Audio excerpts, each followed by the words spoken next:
I know this might come as a shock to you, but I've been playing quite a lot of World of Warcraft. What? Actually, more than I have in a long time, and even more shocking, I've actually been having fun. So, have I lost my mind? That's the question. Doubly so when you find out that it's been Mythic Plus, something that had not resonated with me, that hadn't been my focus. What is the sheer madness? I'll tell you what happened today. Season 4 appeared to do a few interesting things. I was kind of keen to see what these dungeons would be like. I'd missed out on doing loads of them in Mythic Plus, and after being a DPS for my entire WoW career, I thought I'd go healer. With Disc, apparently something in just about the F tier for every Mythic Plus tier list, well, I think it's really cool and I've been playing it. And what I've found over these last few weeks has shown the best and the worst of WoW, and it did something that actually surprised me.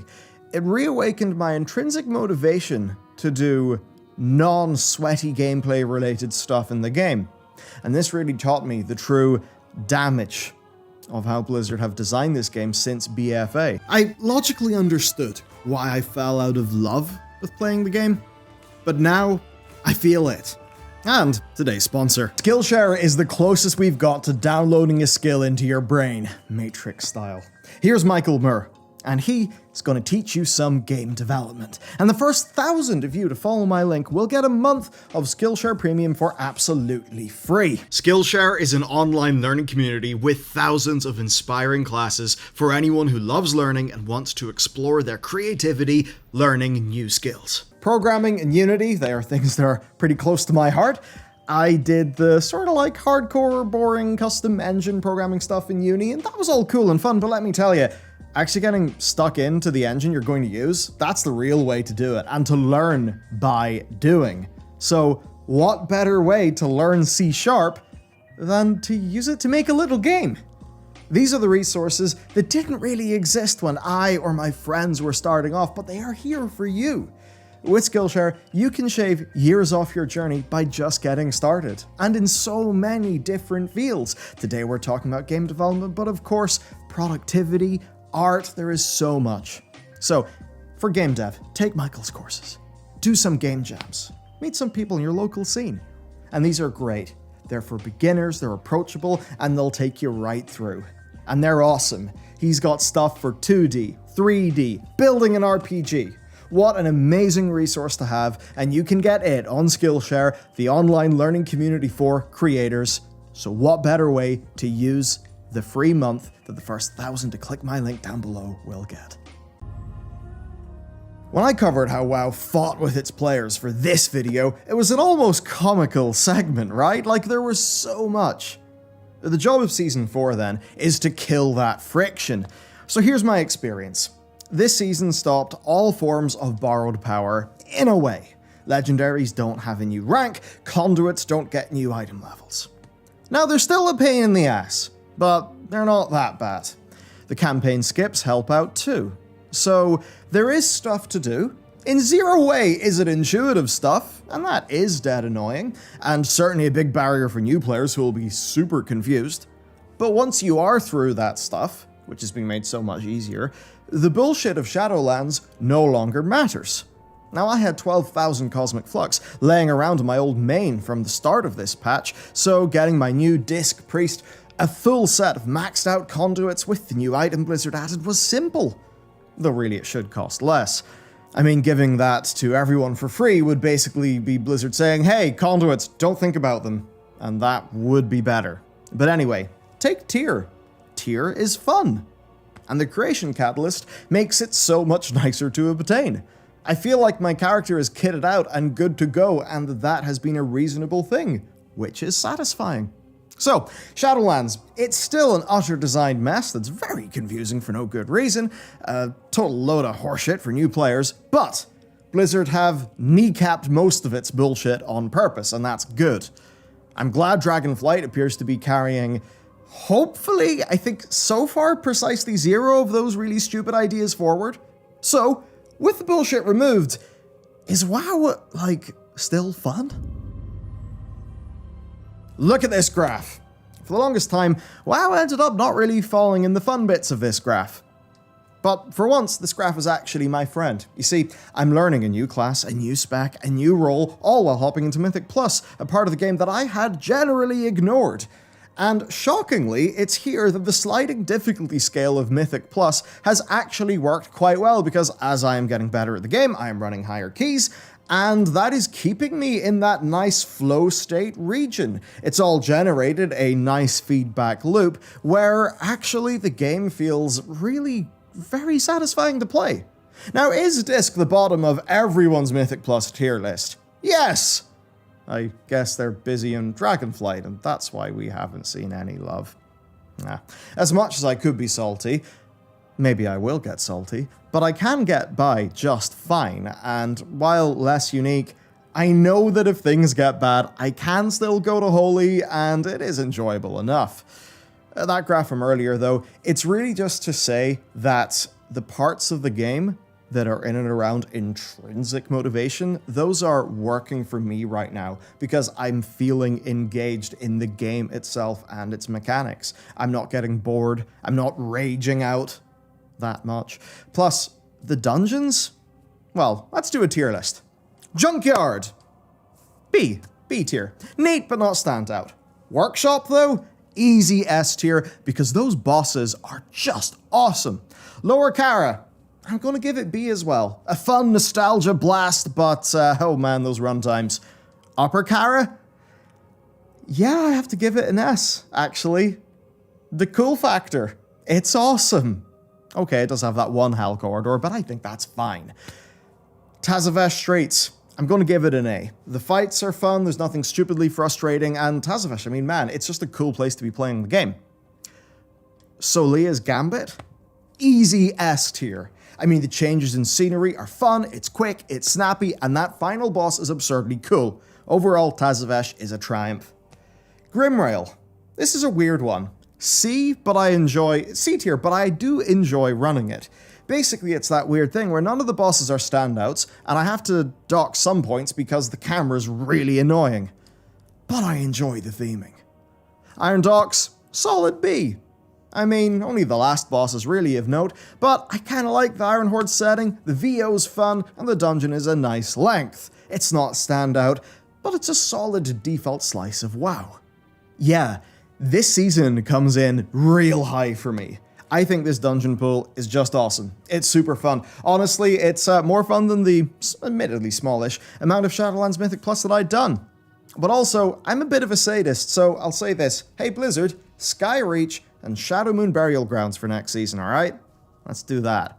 I want to see people seethe as they go into Skyreach, because I'm just that kind of guy. But seriously, Skyreach is awesome. And, like, the dungeons are just so good. I mean, their mechanics were often pretty great, their theming was just wonderful, and they all felt so Warcraft. Though nothing is more Warcraft than complaining about gearing, so let's do that. Shockingly, I don't have to start with a complaint. I've got to say, Uncapped Valor simply needs to stay. Simple as that. Even though it is undoubtedly slow going, knowing that I am not wholly unrewarded if I don't get loot from a dungeon is nice. Because, yeah, technically doing a Mythic Plus run will help out the vault, but I think that when we start to play WoW, to make next week's Bing Bing Wahoo box glow a bit more, then, well, I think that is basically a truly copium lifestyle. So yes, Uncapped Valor. I feel like I'm progressing. I think that is very good. It seems the players near unanimously like and want to keep Uncapped Valor. I mean, I wouldn't mind a higher drop rate of Valor. I've seen a lot of people mention that because, like, the upgrades are gated by rating anyway, but I can understand some of Blizzard's reasons to be a bit more conservative there. Anyway, that brings me to pacing. So, my TLDR here is Blizzard clearly tries to make gearing last a long, long time. Now, you know the dinars that they added in Season 4 that people like but tend to think are a bit slow? Well, Blizzard actually consider them to be very fast. Now, personally, I would rather feel like I could mostly complete my character at the level of difficulty that I would actually do a bit more quickly, and then free to hop over to an alt, or maybe just do something else in my main character, or maybe take a month or two off, leaving satisfied that I've achieved my goals. but I think Blizzard do just want a slower pace. As for the vault, it is what it is. I happened to get lucky enough with my vault, but I know it would have been super frustrating if I didn't. I think maybe if the vault had a dinar-like backup currency that could be saved up to get some gear, then perhaps that could be onto something. But anyway, gearing for me has not been that bad. Progression has been fun, and the Creation Catalyst is a true game changer as well. I mean, I've got my 4-piece, I felt like I earned it, I'm having a lot of fun with it, and that's great. So, it's really, really good to hear that Blizzard will be keeping something like the Catalyst around in the future. Now, you may have noticed something so far. I'm relatively happy with all this. You see, I've been playing with Matt, and he's been tanking. I'm therefore protected from most of Mythic Plus's downsides, but I'm not immune. One thing's for sure, holy shit, Mythic Plus is a fragile experience, and its punishing elements make that feel worse. So here's an interaction that will just put a great big happy smile in your face. We're in lower 9, we kill the first boss, there's a partial wipe because of a trash overpull, and final curtain killing people. Okay, dumb stuff. Anyway, we try to razz up, but the DH and the DK release. They can't get past a patrolling mob, so they decide instead they're going to do another route. Now, they only decide this after me and Matt run for ages to go and try to kill that mob so they could rejoin the group, because we assumed that's what they were going to be doing. Now, they then go to a different position that would form part of another route, but it was clearly a route that the other 3 people in the dungeon were not taking. They then sat there, AFK, in complete silence for 10 minutes. No response. Insane. And then later, when we weren't doing the Opera House skip, mid-pull, the DK just decided to run off to the left, pull another whole group into everyone, purposefully wiping us. Now, if we were going to do that skip, then sure, but there was zero communication. At all. None of this intent was communicated. Now, these people had high item levels, they had higher ratings, but absolutely no skills to actually run a dungeon with people. And continually I found people with higher ratings than me and Matt, with higher item levels, and they just did not know shit. They just didn't know mechanics. It was crazy. I mean, what the fuck? So that lower Kara, it was an absolute hell experience that was made worse by people's refusal to just talk. Upon completion, of course, we got a +8 key, because obviously we did not time it. So not only were we punished by the game punished by our peers with the mental anguish of those assholes, we then, also just had our time wasted, and then the game decided to slide in and say, hey, we're going to deplete that key too. So overall, that's just a terrible experience. I think some aspects of Mythic Plus need to be fixed. Key depletion. Remove it. If a key is too hard, you just go to the depletion NPC if you want to deplete your key. You don't have to, why? Is it not punishment enough that you've not achieved your goal and you've wasted some of your time? Then it's kind of odd getting a 5-second per death penalty when the real penalty is the corpse runtime, so I wonder if they could rebalance those things, maybe change up some of the checkpointing so the corpse runs will not be as long, but that the death penalty is a bit more impactful maybe? I get how that could be tricky for different layouts, but you get the point. Of course, all this stuff gets 10 times worse if you're in an all-pug group. Even getting in one of those groups can be absurd for a DPS player. I mean, we will sift through 10 to 15 players for an average run, and that's not because we are being very discriminatory and only fishing for the highest item levels. It's just the applications come in so damn quick, and we can only choose 3 people, so we obviously go for whatever makes a decent comp and players who have a decent amount of experience. Now, from my perspective, it's amazing. I'm able to get a group in essentially 0 time, especially with cross-faction, which has been an utter game-saving dream for Alliance Mythic Plus. But if you're a DPS, Mythic Plus pugging would be a thoroughly miserable experience. Finding a guild or maybe switching to be healer or tank yourself and then having a healer or tank friend, that's probably the only way out. Because I know this, if I was pugging as a DPS, I couldn't make this video because it wouldn't be fun. Having constant, 10 to 30 minutes of time being wasted going through a million different declines just to get into a dungeon that then is maybe full of pugs and could go either way, that would murder the pace and it would not be fun. This is fun because we're a tank healer duo. So, I don't know how Blizzard can solve this, but I think there is no doubt that elements of the pugging experience are massively damaging to the game. And now for the real point. So basically, this one's really simple. My intrinsic motivation to do stuff in WoW just, woke up. And I think ultimately that's the thing. I wasn't playing for gear.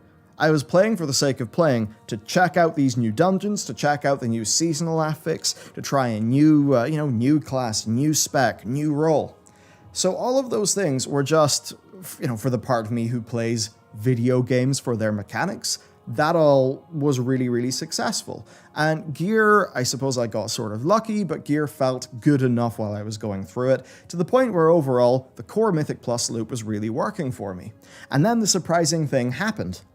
One night, where me and Matt were doing other things, so we weren't playing Mythic Plus together, I came home and I just found myself browsing the Transmog subreddit, looking around the Transmog window. So this urge to start, transmogging my character just appeared.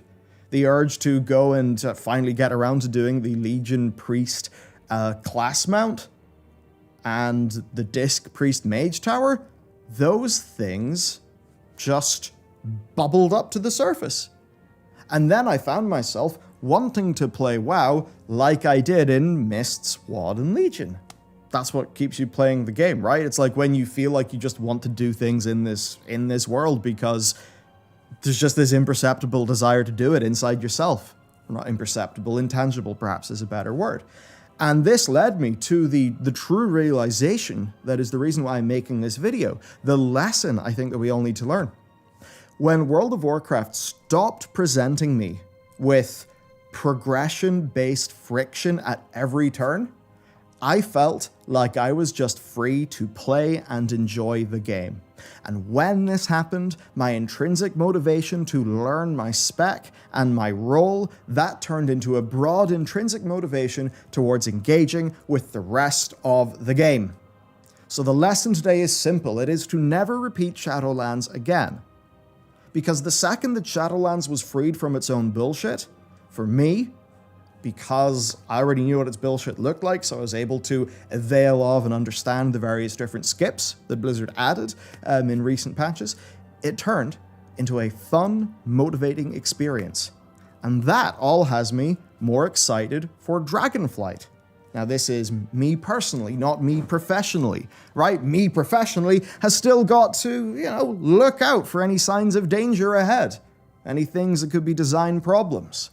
But me personally is significantly more excited for Dragonflight because my intrinsic motivation to play World of Warcraft re-emerged in these circumstances. And that means that if Dragonflight, an expansion which does not appear to be making the same mistakes of Battle for Azeroth or of Shadowlands, when I think about that, I think, oh, well, yeah, it's going to have better gearing, it's not going to have grinds for conduits or legendaries or any of that dumb shit. Oh, the game's actually free to be itself, free to be the game.